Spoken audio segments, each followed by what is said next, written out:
Hey guys, what's going on? I apologize if my voice sounds a little bit groggy. I just got up not that long ago, trying to get going with some black coffee here. So, you guys have all heard the story of the tortoise and the hare, I'm sure. Slow and steady wins the race, right? Well, this applies to fitness, and where it comes in is that people always want the quickest results possible. They want to or do the diet that loses 10 pounds in 10 days or 30 pounds in 30 days, or even like a more practical goal would be uh, beach season's coming up. Yeah, spring break's coming up. People say, oh, well, I want to lose, or I want to be ready for spring break. I want to be ready for summer and they're talking about their body. But for some people, that's just not realistic because they have a long way to go, unfortunately. But it takes time. But they don't see that. They want it now. And believe it or not, actually, Isaac Newton's third law, applies perfectly to this. And it states that for every action, there's an equal and opposite reaction. So if we apply that to fitness, we apply that to weight loss, for every action, which we'll say that action is to lose 30 pounds in 30 days, there's an equal and opposite reaction. So there's going to be, I won't say exactly the same, but a similar rebound effect. Now, it depends on a lot of factors with that. If you're someone who's very disciplined, that probably won't be the case. You're not going to gain that 30 pounds back. But if you kind of crash diet yourself and starve yourself those 30 pounds in 30 days, which you're going to have to do to lose that much, then it's going to be a lot harder to keep that weight off, which, again, is exactly what Newton is trying to say with this third law. So, when it comes back to the tortoise and the hare, slower is usually better.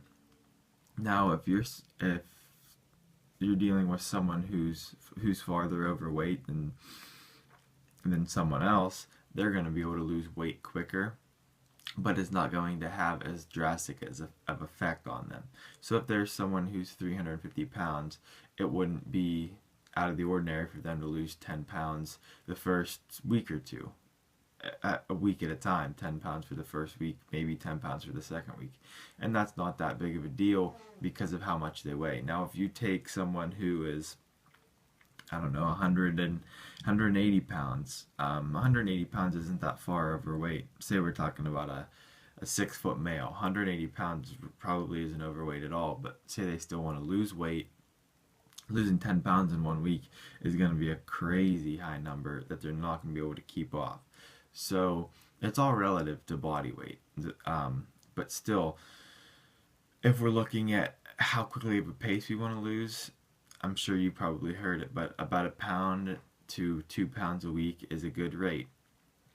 And that's pretty slow. That would be about 4 to 8 pounds a month, which is it's a good rate. That's a really good rate. And the reason that slower is better is that to create a habit, it takes, I mean, there's all different numbers out there you hear, but it's around a month, maybe a little bit longer. Sometimes you hear even 60 some days, but it's a long time to create a habit of doing the same thing over and over and over again.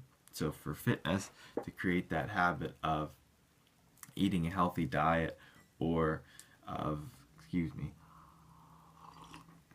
or of exercising, you have to do that consistently for that period of time. And that, again, doesn't happen overnight, just like you don't get your dream body or the way you want to look overnight either. Now, the way we can apply that to diet and exercise is that we start out slow.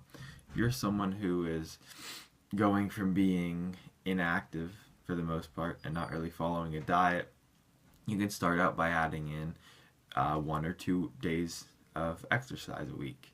And everyone always wants to jump right in, go head over heels into what they're doing, no matter what it is, whether it's fitness or anything else. But the best way to do it is to start slow. Start again with 1 to 2 days and build from there. And then if you're looking at diet, let's start.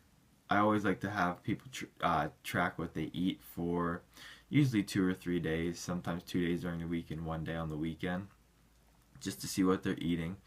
And then I'll sit down with them, go through how we can make little changes at first. Maybe we're just going to change 1 meal out or 2 meals out and keep the rest of their diet the same. Let them eat what they want those meals.